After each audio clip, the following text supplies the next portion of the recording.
والصلاة والسلام على سيد الأنبياء والمرسلين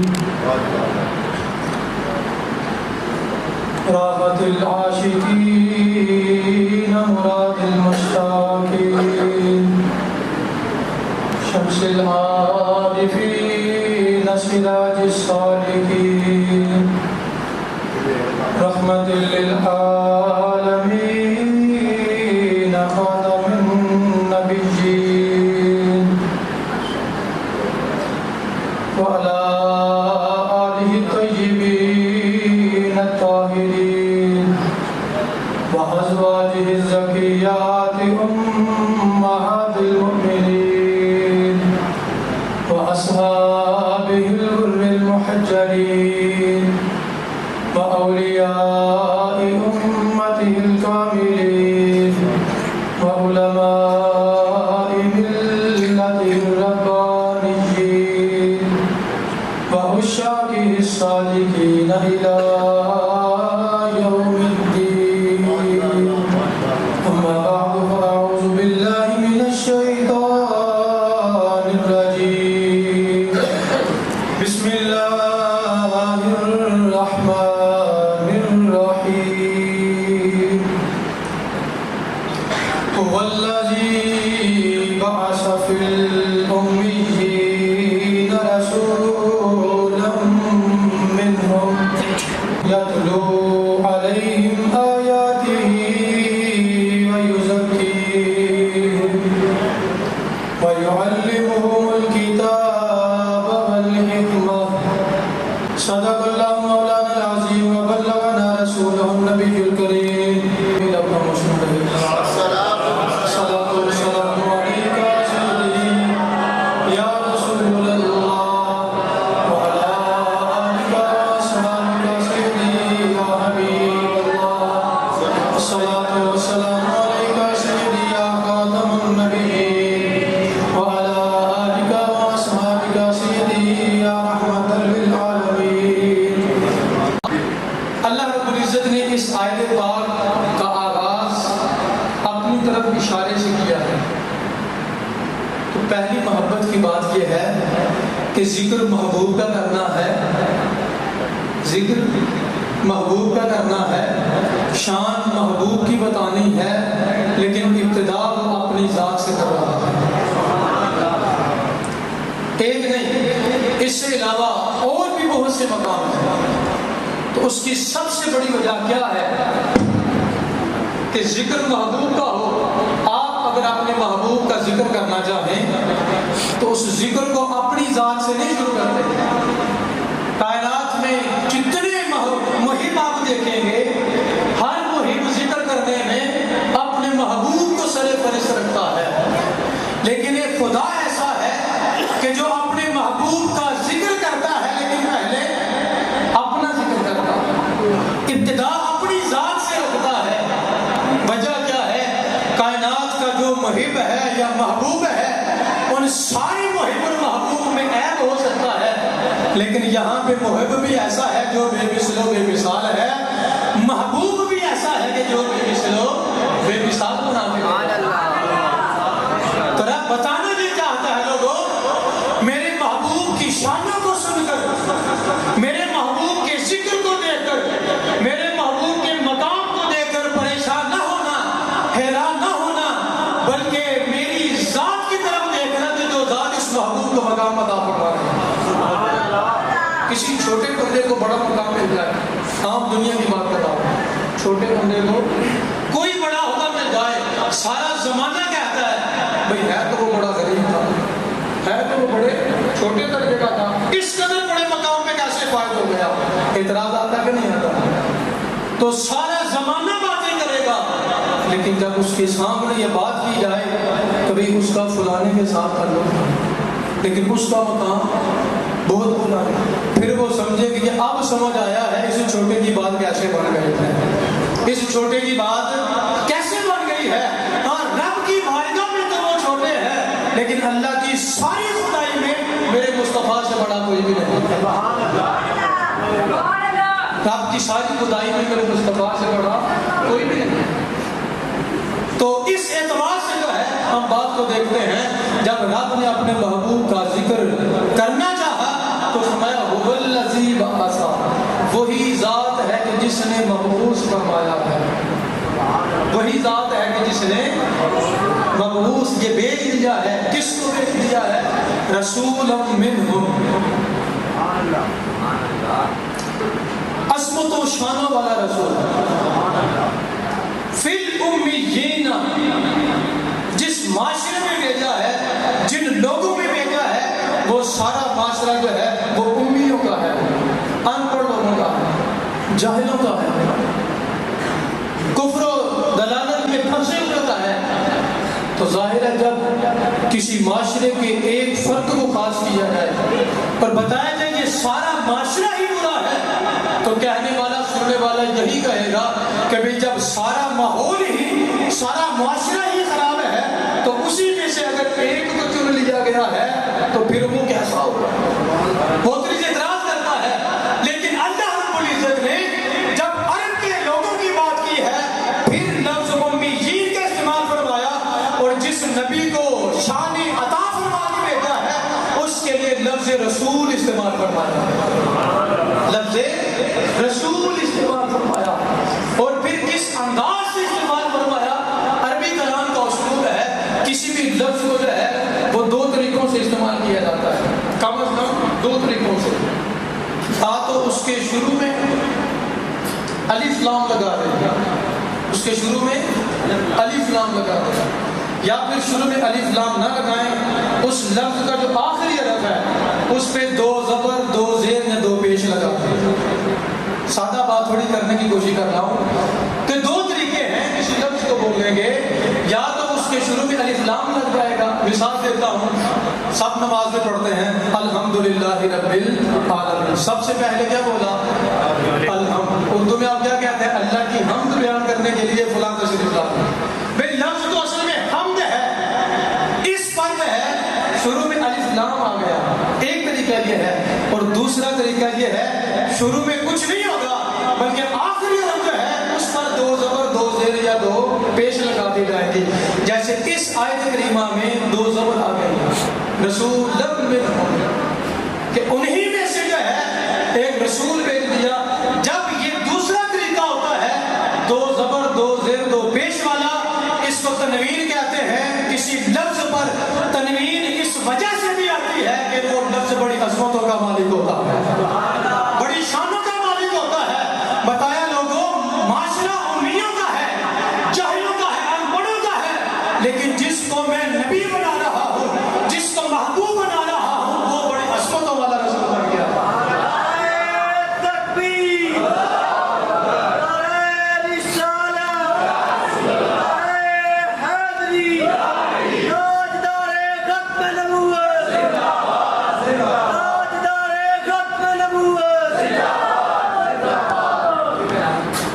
تو کیا معلوم ہوا کہ لفظ رسول کو یہاں پر دو زبر لگی ہیں۔ اور بھی مثالیں دیتا ہوں، ایک مقام ہے لقد جاءکم رسول من انفسکم، اب یہاں پر جو ہے لفظ رسول بھی استعمال ہوا لیکن الف لام لگا کر نہیں بلکہ دو پیش کے ساتھ، رسول من انفسکم۔ انفسکم بھی مخاطب وہی الگ کا مسئلہ ہے کہ تمہیں میں سے بھیجا ہے، لیکن لفظ رسول کو تنوین لگا کر بتا دیا ہے تمہیں میں سے، لیکن تم جیسا۔ یہ بہت بڑی بالاقیدے کی بات ہے، اہل سنت کا یہی عقیدہ ہے، اور قرآن کی بہت سی آیات سے واضح ہے کہ بھئی ہے تمہیں میں سے ہے انسانوں میں سے ہے بشر جتنے بنائے انہی میں سے ہے، لیکن تم جیسا نہیں ہے، بلکہ یہ بڑی ہی عظمتوں والا ہے، یہ بڑی ہی شانوں والا ہے۔ ارے جو رب کا محبوب ہوگا اس کا درجہ پھر کتنا کم ہوگا؟ جو رب کا محبوب ہوگا اس کا درجہ پھر کوئی کیا اندازہ لگا سکتا ہے کہ رب نے اس محبوب کو پھر کیا مقامات عطا فرما دیے۔ تو یہ اشارے سے بات میں آپ کو کر رہا ہوں، اس لیے اہل محبت نے ہماری رہنمائی فرمائی اور کہا کہ زیرہ زبرہ شدہ مداں سب شان تیری وچ آئی۔ اب میرے پاس وہ سورنے جو میرے بزرگوں کے پاس ہے، میں سادے انداز سے بات کر رہا ہوں کہ زیرہ زبرہ شدہ مداں سب شان تیری وچ آئیاں، آما لوگا خبر نہ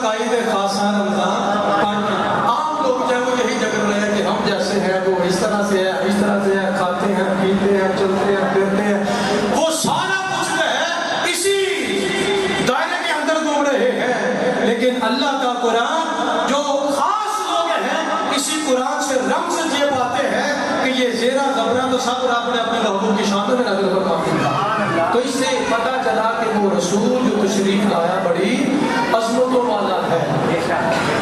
تو لفظ میں نے امیین کا بولا ہے، قرآن نے کہا ہے، تو شاید آپ اٹھ کے جائیں تو کہیں کہ مولانا نے بات آدھی کر دی ہے. قرآن کے دوسرے مقام پہ یہی لفظ جو ہے وہ حضور کے لیے بھی استعمال ہوا ہے. یہی لفظ حضور کے لیے بھی استعمال ہوا ہے. لفظ وہی استعمال کیا ہے. ادھر امیین جمع کا لفظ ہے، سب کو شامل کیا. یہاں پہ صرف اپنے محبوب کے لیے لفظ امی بولا. لیکن اسلوب کیسا ہے؟ اللہ رب العزت نے فرمایا الذین یتبعون الرسول النبی الامی.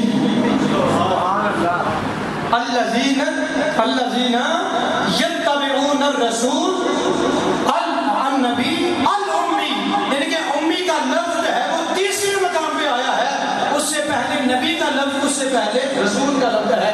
یعنی کہ جب لفظ امی کا ذکر حضور کے لیے کیا، حضور کی نبوت کا تذکرہ بھی پہلے کر لیا، حضور کی رسالت کا تذکرہ بھی پہلے کر لیا. بلکہ اس سے بڑی بات لفظ یتبعون، ارے جب وہ سارے عرب کے لوگ امی ہیں تو پھر ان کی اتباع نہیں کرنا بنتی یا کرنا بنتی ہے. جو شخص ہی ان پڑھ ہے، جاہل ہے، اس کی کیا اتباع کرے گا؟ اس کی اتباع کیا کوئی کرے گا؟ تو عرب کا سارا معاشرہ وہ لفظ فی الامیین کا بھی استعمال کیا ہے. تو جب امیوں میں سے ہی ایک امی بن جائے تو پھر اس کی اتباع کرنے کے لیے بھی کہا جائے تو پھر انداز نرالا ہوا نہ ہوا کہ بھئی جب امی ہے تو اتباع بھی کرنی ہے. باری تعالیٰ باقی بھی سارے امی تھے، ان کی اتباع بھی کر دی جاتی، لیکن فرمایا وہ سارے امی ہو کر بھی میرے رسول جیسے نہیں ہیں. فرمایا الذین یتبعون الرسول النبی الامی، بلکہ جو لوگ اتباع کرتے ہیں رسول کی، اور نبی کا مطلب ہے غیب کی خبریں دینے والا. کون؟ غیب کی خبریں دینے والا. جو لوگ اتباع کرتے ہیں رسول کی، غیب کی خبریں بتانے والے امی کی، اب امی کا لفظ ہوتا ہے. تو اس اعتبار سے یہ لفظ پھر شانوں والا ہوا کہ لوگوں کو ہے تو امی بے پڑا. کائنات میں کوئی شخص اس کا استاد نہیں ہے. کیوں؟ کیونکہ کوئی اس کا استاد بننے کے قابل ہی نہیں ہے. کائنات کا ذرہ ذرہ جو ہے وہ اسی گھر سے بیت لیتا ہے. تو غلام جو ہے وہ کبھی آقا کا استاد آقا سے بڑا نہیں ہو سکتا. تو فرمایا اس کا استاد ہے تو وہ صرف اور صرف الرحمن علم القرآن ہے. کائنات کے سارے لوگوں کے اعتبار سے میرا محبوب امی ہے. یہ کسی سے نہیں پڑھا ہے، لیکن یہ امی ہونے میں بھی بے مثل و بے مثال ہے. وجہ کیا ہے کہ کائنات کا کوئی شخص اسے پڑھا نہیں سکتا، لیکن جو ساری کائنات کو تخلیق کرنے والا ہے وہی اس کی تعلیم کروا رہا ہے، وہی اس کو قرآن سکھا رہا ہے، وہی اس کو غیب کی خبریں کر رہا ہے، وہی اس کے مقام کو بلند سے بلند کرتا چلا جا رہا ہے. اسی نے کہا ہے وَرَفَعْنَا لَكَ ذِكْرَكَ، اے محبوب ہم نے تیرے ذکر کو تیری ہی خاطر بلند کر دیا ہے. اور وہی فرماتا ہے وَلَلْآخِرَةُ خَيْرٌ لَكَ مِنَ الْأُولَىٰ، اے پیارے ابھی تو بلند کیا ہے، آنے والے لمحات اس سے بھی بڑھ کر بلند ہوگا.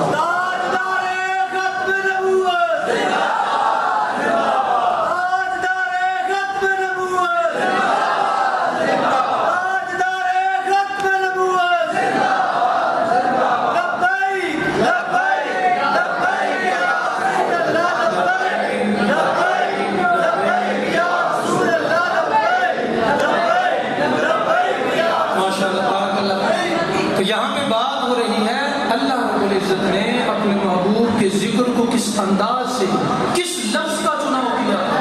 رسول، کہ یہ بڑی عظمت و شانوں والا رسول ہے. جس تفسیر کو بھی کھولیں گے آپ کو یہ بات وہاں پہ مل جائے گی کہ عربی میں تنوین جو ہے اس کا ایک مقصد عظمت بھی ہوتا ہے، ایک مقصد اس کا مبالغہ بھی ہوتا ہے، اس لفظ میں مبالغہ بھی ادا کرنا. تو آج ہم پر اعتراض یہ کیا جاتا ہے، ارے حضور کی تعریف میں تم مبالغہ بڑا کرتے ہو. ارے کبھی تم نے عرب کلام تو سمجھ لیا ہوتا تو ہم پر اعتراض نہ کرتا. اللہ نے قرآن کو نازل پنجابی میں تو نہیں کیا،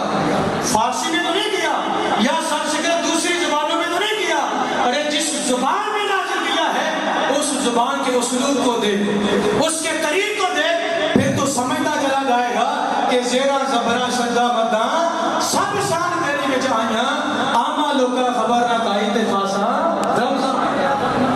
پھر اس کے دل میں محبت پیدا ہوگی کہ اللہ نے بھیجا تو بنایا تو ہمیں میں سے ایک رسول ہے، لیکن وہ ہم جیسا نہیں ہے، بلکہ اس کی شان، اس کا مقام بے نظیر و بے مثل کے رہا۔ سبحان اللہ۔ تو یہ بات اللہ نے اپنے محبوب کو عطا فرمائی۔ تو جب اب جہاں پہ غور کریں، پھر کچھ لوگ کسی حد تک بات کو مان بھی لیں، پھر کوشش کرتے ہیں کہ ہم اس مقام کو حاصل کر لیں۔ کیا کوشش کرتے ہیں؟ یعنی کہ میرے کریم آقا علیہ السلام کی 63 سالہ زندگی گزاری، آج اگر کسی کی 70 سال زندگی ہو جائے، 100 سال زندگی ہو جائے، اور یہ اعتراض ہمارے معاشرے میں کچھ لوگوں کا موجود بھی ہے کہ امتی اعمال میں اپنے نبی سے بڑھ جاتا ہے، کیا یہ بات سمجھانا چاہتا ہوں، یہ بات سمجھانا چاہتا ہوں۔ معاشرے میں میرے کپڑے میں نے پہنے ہیں، اگر یہاں پہ سارے لباس میں سے کسی ایک مقام پر بھی کوئی گندی چیز لگ جائے تو سارے یہ کہیں گے کہ بھئی اس کو صاف کرو، اگر میں صاف نہیں کروں گا تو سارے کہیں گے یہ پاک کرو، ایسی بات ہے۔ تو لہذا جہاں پہ کوئی گند آ جائے، صاف کرنے والا جو ہے وہ قابل تعریف ہے۔ یہاں پہ الٹی چال چل رہے ہیں، جو گند ڈالنے والے ہیں، اعتراض کرنے والے ہیں، ان کو ترقی دی جا رہی ہے، ان سے محبتیں بانٹی جا رہی ہیں، اور جو صفائی کرنے والے ہیں ان کو کہتے ہیں کہ نہیں تم جھگڑا کرنا کرو۔ یہ بات وہی ہوئی نا، بڑے سادہ سی بات ہے، تو پنجابی میں سارے احباب کے پاس سوشل میڈیا بھی ہے، یہ آپ نے پڑھی بھی ہوگی کہ ہمارے گھروں میں آج کل ایک انتظام یہ ہے، جس ضمن صرف بات سمجھانے کے لیے کر رہا ہوں، کہ دروازے پہ دستک ہوتی ہے، کون آیا؟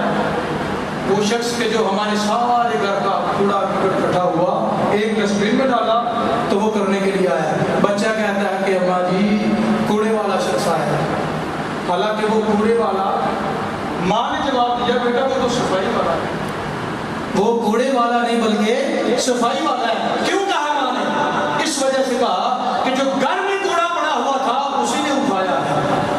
تو کسی بات کو دیکھنے کے دو اینگل ہوتے ہیں، جو پازیٹیو اینگل سے دیکھتا ہے معاشرے میں وہی کامیاب ہوتا ہے، جو نیگیٹو اینگل سے دیکھتا ہے ایک دن دو دن بالآخر جو ہے وہ شرمندہ ہوتا ہے۔ تو سامنے ہوگا یہ صرف ضمن بات کیا ہے، بلا تشبیہ و بلا تمثیل یہ بات کر رہا ہوں۔ جب کوئی شخص انکار کرتا ہے تو اس کے انکار کا حل جو ہے وہ پازیٹیو انداز سے ہوتا ہے، دلیل سے ہوتا ہے، تو جب دلیل مل جائے تو پھر اس کو بات کو تسلیم کر لینا چاہیے۔ تو حضور علیہ السلام کی بات کر رہا ہوں کہ جب حضور علیہ السلام کا ذکر کرنے میں، یہ شان عطا کرنے میں اللہ نے نسبت اپنی طرف کی ہے، تو جب کسی رب نے اپنی طرف نسبت کر دی کہ میرے رسول کی یہ جتنی عظمتیں ہیں، شانیں ہیں، تو پھر بھی اگر کوئی انکار کر لے تو آپ خود بتا دیں وہ رسول کی عظمتوں کا انکار کرتا ہے یا اللہ کی عطا کا انکار کرتا ہے؟ اب دو باتیں دونوں طرف سے کہہ سکتے ہیں۔ سامنے والا معترض جو ہے تو حضور کی عظمتوں کا انکار کر رہا ہے، لیکن حقیقت میں وہ اللہ کی عطا کا انکار کر رہا ہے۔ کیوں کہ یہ ساری عظمتیں جو ہیں جو ہم بیان کر رہے ہیں، اس سے بڑھ کر ہمیں اپنے محبوب کو عطا کیا ہے، ہم تو بیان کر کے جو ہے وہ اپنے مقدر کو جگا رہے ہیں۔ سما رات کا ہوتا ہے، لیکن حضور کا ذکر کرنے سے انسان کا مقدر جو ہے دن سے بھی زیادہ اجلا ہوتا چلا جاتا ہے۔ فرمایا رسول منہم، عظمتوں والا رسول میں کیا ہے؟ آپ دیکھیں ذرا آنے کا انداز کیسا ہے۔ بات مختصر کرنا چلتا ہوں، ساری کائنات میں لوگ پیدا ہو رہے ہیں، ہمارے گھروں میں بھی، آپ کے گھروں میں تمام آبا کہتے ہیں، ہر کسی نے کسی نہ کسی کو پیدا ہوتے ہوئے وہ لمحات وہ معاملات اس کو دیکھا ہے، کوئی رو رہا ہے، کوئی انداز ہے، کوئی کسی کا کوئی بیمار ہے، کوئی تندرست ہے، ہر بات جو ہے وہ کسی نہ کسی کے ساتھ ہے۔ لیکن جب دو جہاں کے تاجدار میرے اور آپ کے کریم آقا علیہ السلام اس کائنات میں تشریف لاتے ہیں، جلوہ گری ہوتی ہے، تو سب سے پہلی بات کیا ہے؟ ہلیت الاولیاء سے بات کر رہا ہوں، میرے کریم آقا علیہ السلام سر سجدے میں ہیں، سر سجدے میں ہیں، پیدائش کا بھی وقت ہے۔ ایک بات اتر دی کہ وہ لمحہ ایسا ہے کہ حضرت سیدہ آمینہ رضی اللہ عنہا نے فرمایا کہ جس وقت میرے لال کی پیدائش ہوتی ہے ہر طرف نور کا سما ہوتا ہے، بیٹھی میں مکہ میں ہوں لیکن شام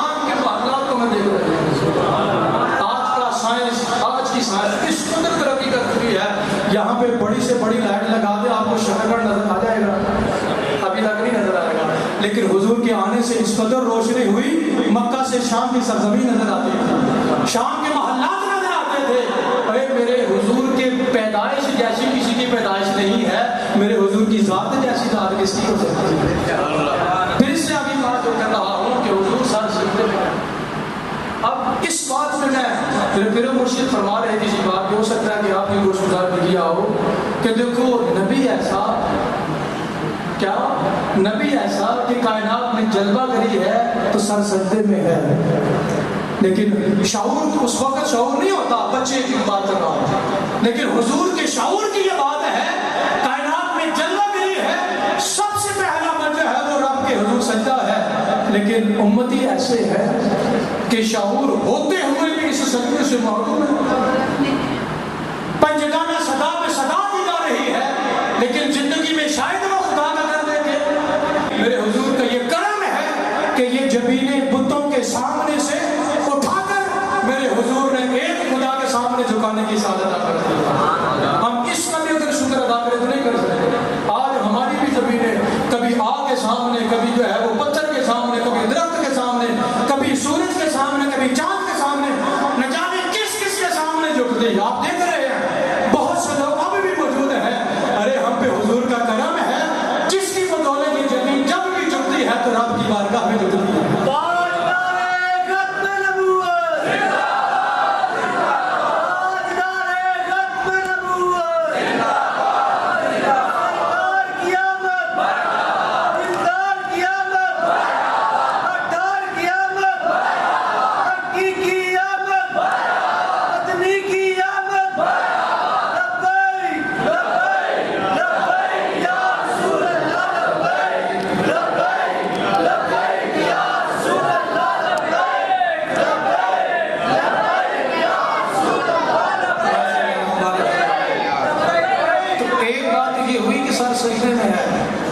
ہمیں اس سے نصیحت یہی لینی چاہیے کہ حضور ہماری ہی خاطر روتے رہے، گھروں میں، اللہ کی بارگاہ میں، حریم ناز میں، حریم قدس میں، لیکن آج ہمیں بھی چاہیے کہ پھر ہم حضور کو یاد کریں، حضور کے رب کو یاد کریں۔ محبت تو پھر ہے نا، تو اگر وہ یاد نہ رہے تو پھر سمجھے زبان سے دعویٰ تو ہے لیکن اس دعوے کی سچائی نہیں ہے۔ یہ کرنا پڑے گا، اسی کے بل بوتے میں حضور نے اسی کی تعلیم دی ہے، جو اسی پہ آئے گا میرے کریم آقا علیہ السلام کا کرم کا دروازہ اسی پہ کھلتا چلا جائے گا۔ تو ایک بات اس سے آگے یہ سوچ رہا ہوں کہ سجدے میں کیوں سب رکھا، کھڑے کیوں نہ ہوئے، بیٹھ کیوں نہ گئے، یہ خاص طور پر جو ہے عمل سجدہ کا جو ہے یہی کیوں کیا ہے؟ تو پھر بات جب اللہ کے قرآن یا مصطفیٰ کے فرمان کو دیکھو، شامل زندگی کا کوئی گوشہ نہیں ایسا ہوگا جو جس پر آپ کی رہنمائی قرآن سے یا میرے مصطفیٰ کے فرمان سے نہیں ہوگی۔ تو میں حضور کے سجدے میں جب غور کر رہا ہوں، میلاد کے صدقے سے جو سمجھ آتی ہے وہ یہ ہے، میرے کریم آقا علیہ السلام نے فرمایا ہے کہ بندہ اپنے رب کے سب سے زیادہ قریب، حدیث پاک ہے، اپنی طرف سے نہیں کر رہا، بندہ اپنے رب کے سب سے زیادہ قریب سجدے میں ہوتا ہے۔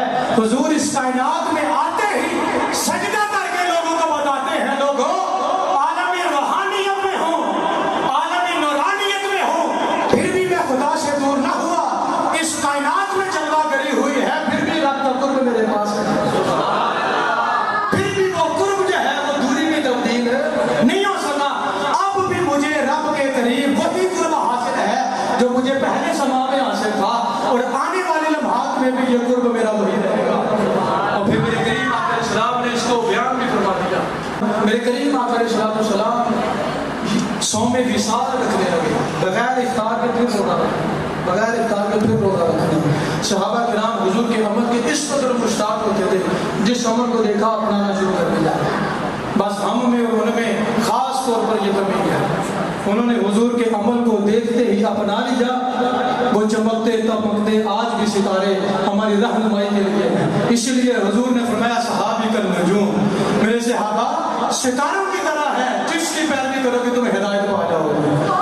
تو آج اس دنیا میں، اس لمحے میں ہم بھی اگر زندگی انہیں کے نقش قدم میں گزاریں گے، اللہ کے اولیاء کی طرح جو ہے اس انسان کا مقدر بھی سنورتا چلا جائے گا. وہ دنیا چھوڑ کے جائے گا لیکن لوگ جو ہے اس کی اتباع میں اپنی زندگی کو گزارنا شروع کر دیں. تو آقا کریم علیہ السلام نے جو سومے وصال رکھنا شروع کیا, صحابہ کرام نے بھی رکھنا شروع کر دیا روزے.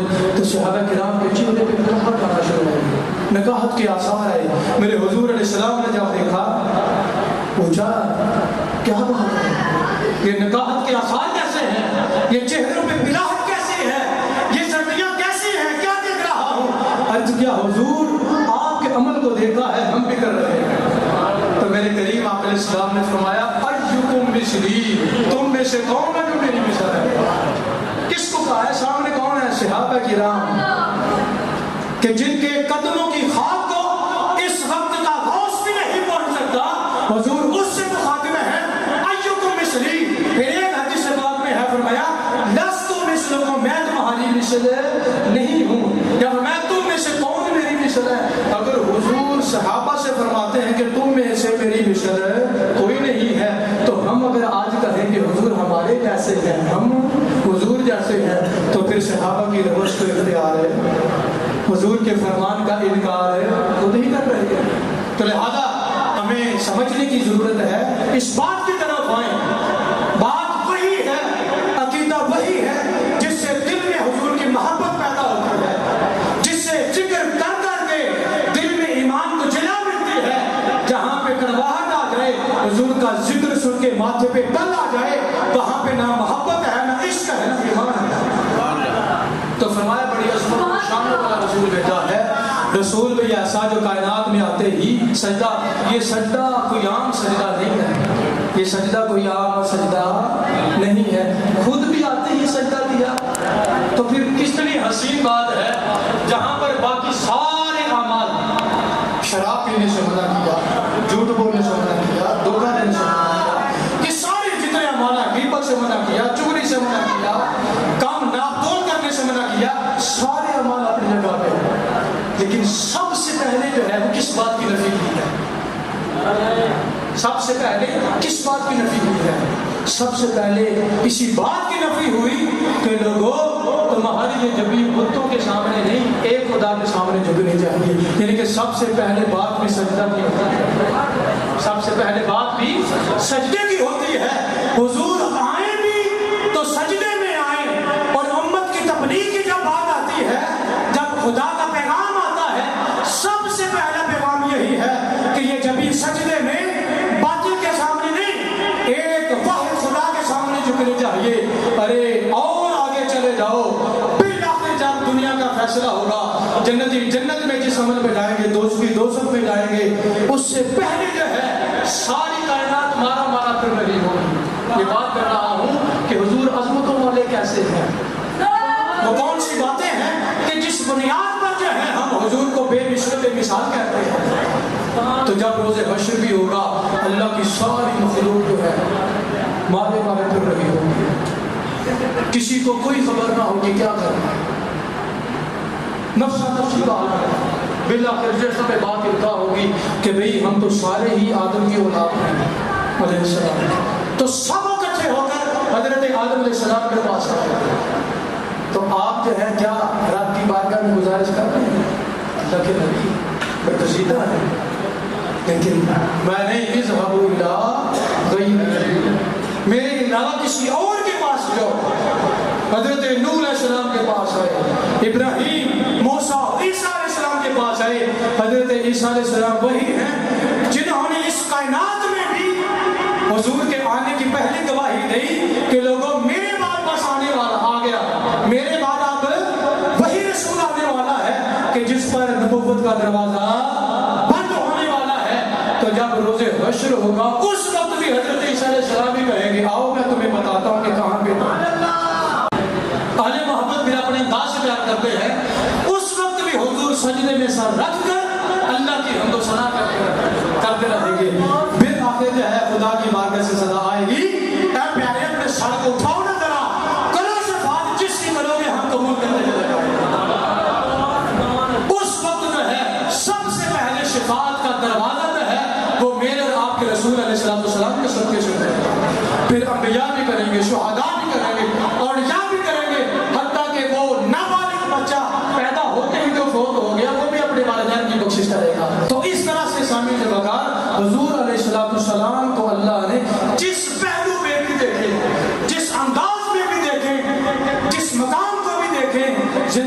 جس لمحہ کو بھی دیکھیں حضور بے مثل بے مثالی نظر آتے ہیں. کائنات میں سارے لوگ کلام کرتے ہیں، کیا کوئی شخص ایسا ہے کہ وہ کلام کرے تو اس کے کلام میں کوئی شک نہ کرے؟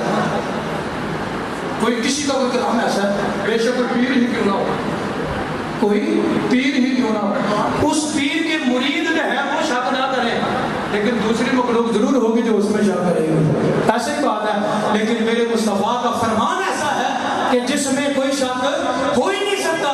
جو قرآن آپ پہ نازل ہوا اس کے بارے میں فرمایا ذالک الکتاب لا ریب فیہ. تو جب محبوب کے کلام کی بات آئی تو پھر بھی کہا وما ینطق عن الہویٰ ان ہوا الا وحی یوحیٰ. میرا محبوب کلام تب ہی کرتا ہے کہ جب خدا القاء فرماتا ہے، جب خدا وحی کرتا ہے. میرا محبوب اپنی زبان سے لوگوں میں ارشاد فرما دیتا ہے. تو پھر اس جیسے کلام کوئی کر سکتا ہے، اس جیسا تو کلام بھی کسی کا نہیں ہو سکتا. اسی لیے کہا کہ رسول عظمت و شانوں والا رسول بن کے آیا ہے. تو پھر عظمت آج دنیا میں کسی کو عظمت مل جائے تو وہ شخص اپنی حیثیت کو کھو بیٹھتا ہے، اپنی حیثیت کو ہی کھو بیٹھتا ہے. کیا وہ چھوٹے طبقے یا اپنے سے کم عہدے کے لوگوں کو کچھ جانتا ہی نہیں.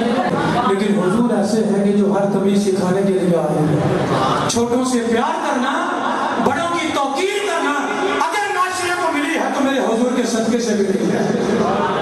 تو پھر فرمایا کہ یہ رسول آیا تو امیوں میں ہے، اور میرے رسول کا امی ہونا بھی ایک معجزہ ہے کہ پڑھا کسی سے نہیں لیکن باتیں وہ کرتا ہے کہ جس میں شک ہو ہی نہیں سکتا، جس میں شک ہو ہی نہیں سکتا. جو شک کرے گا وہ حضور کا ہو ہی نہیں سکتا، جو حضور کا نہیں ہو سکتا وہ پھر میرے رب کا بھی نہیں ہو سکتا. جیسے چاہے وہ باتیں کرتا پھرے.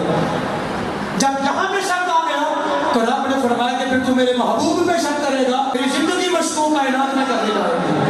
تو پھر حضور علیہ السلام کا مقام کا ذکر کیا. آیا امیوں میں سب سے پہلے کہا یتلو علیہم آیاتہ. جس خدا نے اسے جو مقام عطا فرمایا ہے وہ اسی کی آیات تمہیں پڑھ پڑھ کے سناتا ہے.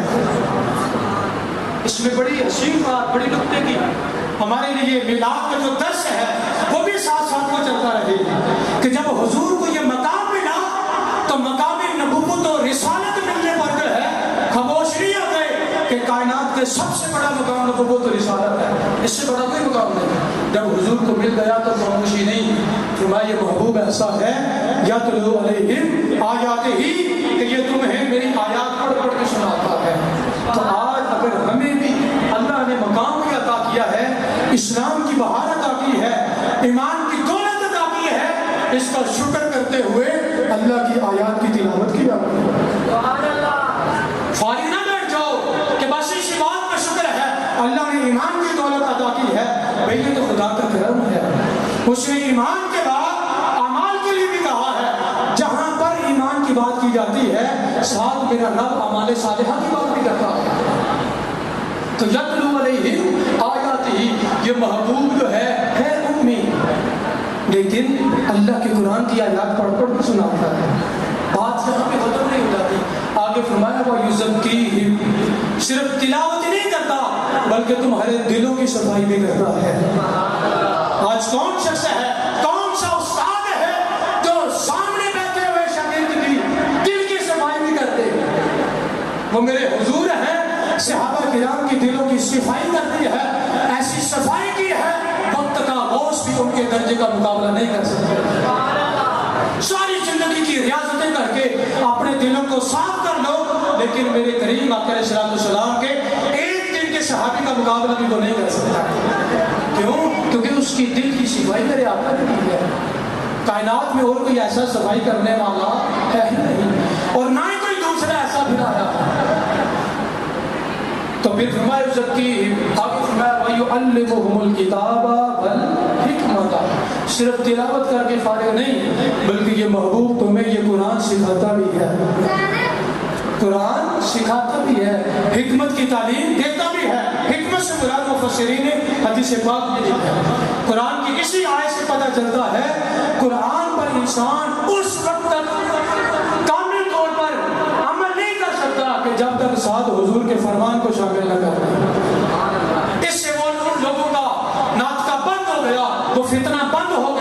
جو کہتے ہیں کہ ہمیں قرآن کافی ہے، حدیث رسول کی کوئی ضرورت نہیں. یہ فتنہ انکار حدیث ہے. لوگوں آپ کے زمانے میں بہت سے فتنے ہیں. ان فتنوں سے بچنے کا ایک ہی راستہ ہے، بس اپنا رخ گنبد خضرا کی سمت کرنا. بس اپنے دل میں حضور کی محبت کو بجھا لو. بس اپنے زبانوں پہ میرے آقا کی باتوں کو لے آؤ. بس اپنے وجود میں میرے آقا کی سیرت کو لے آؤ. جب یہ لے آؤ گے، کائنات کا کوئی فتنہ جو ہے وہ آپ کا بال بھی بگا نہیں کر سکتا. کیوں کہ اس جیسی سیرت کائنات میں کسی کی نہیں ہے، اس جیسی صورت کائنات میں کسی کی نہیں ہے، اس جیسا وظیفہ کائنات میں کسی پیر نے دیا ہی نہیں ہے اور نہ کوئی دے سکتا ہے. اس جیسا کلام کسی اور شخص کے پاس ہے ہی نہیں ہے اور نہ کبھی ہو سکتا ہے. تو وَيُعَلِّمُهُمُ الْكِتَابَ وَالْحِکْمَةَ، یہ رسول تمہیں تعلیم بھی دیتا ہے، سکھاتا بھی ہے اور ساتھ حکمت بھی سکھاتا ہے. تو یہی اسلوب آج اگر ہم اپنا لیں تو سمجھ لیں پھر ہماری زندگی بھی سمجھنی چاہیے. اعمال کی طرف بھی آئیں. یہ محفل میلاد کا آخری بات کرتا ہوں. کچھ احباب جو ہے اسی بات کا اعتراض کرتے ہیں کہ بھئی تم ساری رات محفل سجاتے ہو، باتوں کی کوئی، اور یہ جس انداز سے تم محفل یہ میلاد سجا رہے ہو، جھنڈیاں لگا لی، تمہیں لگا لے، محفلوں کو کر لیا، یہ تو صحابہ کرام نے نہیں کیا.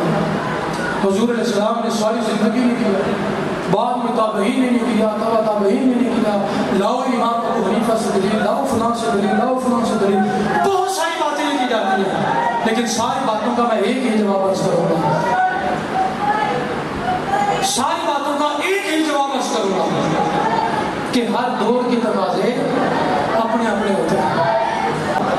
ہر دور کے اسلوب، ہر دور کے انداز جدا ہوتے ہیں. اگر تو بات صرف میلاد کی حد تک ہوتی تو پھر اعتراض کرنے والا اپنی جگہ پہ، لیکن اگر میلاد کو صرف ہٹ کرنے کی وجہ سے اعتراض کیا جاتا ہے تو پھر سمجھنے کے بعد دل میں بغض ہونے کی ہے، دل میں پلیدی ہونے کی ہے حضور کے میلاد کو سجانے کی ہے. میرے حضور علیہ السلام کے زمانے میں یہ ٹائلوں سے مسجدیں بنائی جاتی ہیں.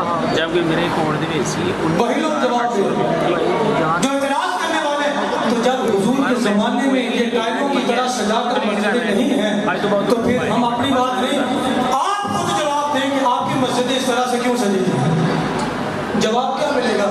بھئی اس دور کا تقاضا تھا، آج کا تقاضا. اگر آج ہم کچی مسجد کی جو ہے مٹی کی مسجد بنا لیں تو مسجد میں کوئی نماز نہیں ہے. لوگ بڑے نفاست کرنا، لوگ ایسے معلوم یہ ہوا، حالانکہ ان کو خبر ہی نہیں ہے میرے حضور سے زیادہ نفیس کون ہو سکتا ہے. میرے حضور سے زیادہ نفیس کون ہو سکتا ہے، اور پھر میرے حضور کے سامنے بیٹھنے والوں سے زیادہ نفیس کون ہو سکتا ہے. زمانے میں سب سے بڑی نفیس تو وہ لوگ ہیں جو مٹی کی مسجدوں میں نماز ادا کر کے اپنے رب کو راضی کر کرے. آج لوگوں کو مسجدوں میں لانے کے لیے صرف یہ اسلوب اختیار کیا گیا کہ لوگ مٹی سے نفرت کرتے ہیں، صاف ستھرا انتظام کر لیا جائے. تو لوگوں تم مسجدوں میں بلانے کے لیے مسجدوں کو صاف ستھرا ٹائلیں لگاتے ہو، ہم لوگوں کے دلوں میں حضور کی محبت بسانے کے لیے میلاد کے بس اتنی سی بات ہے کہ ہر دور کے تقاضے اپنے ہیں، ہر دور کے انداز اپنے ہیں. جب باقی کے سارے اعمال کے تقاضے بدلتے چلے جا رہے ہیں تو پھر میلاد کا تقاضا بھی ہم نے بدل لیا ہے. پھر اعتراض کس بات کا ہے؟ تو یا یہ بات یا دوسری بات جھگڑا کریں گے بھئی 12 کو نہیں 8 کو، 12 کو نہیں 7 کو، 12 کو نہیں فلاں کو. تو ہمارا مختصر یہی جواب علماء سرپرستی فرما رہے ہیں. آخری بات بھی کر رہا ہوں کہ ہمارا 12 کا بھی کوئی جھگڑا نہیں، ہم سبھی جانتے ہیں اس بات، ہمارا 12 کا بھی کوئی جھگڑا نہیں. بھئی آپ 8 کہتے ہیں ثابت، آپ 8 تاریخ کو اپنی مسجد میں، اپنی دکان میں، اپنے محلے میں میلاد کی محفل سجا لو. نعرے لگانے کے لیے ہم آ گئے، ذکر کرنے کے لیے ہم آ گئے. آپ صرف 8 تاریخ کو جو ہے اپنے گھر میں حضور کی میلاد کی محفل کو سجا لو. بس اتنی بات ہے. تو جو بات مان لے گا سمجھ لے اس کے دل میں حضور کی محبت پیدا ہے. تو جو پھر 8 آنے میں بھی جی بجنی کرے سمجھ لو پھر اس کا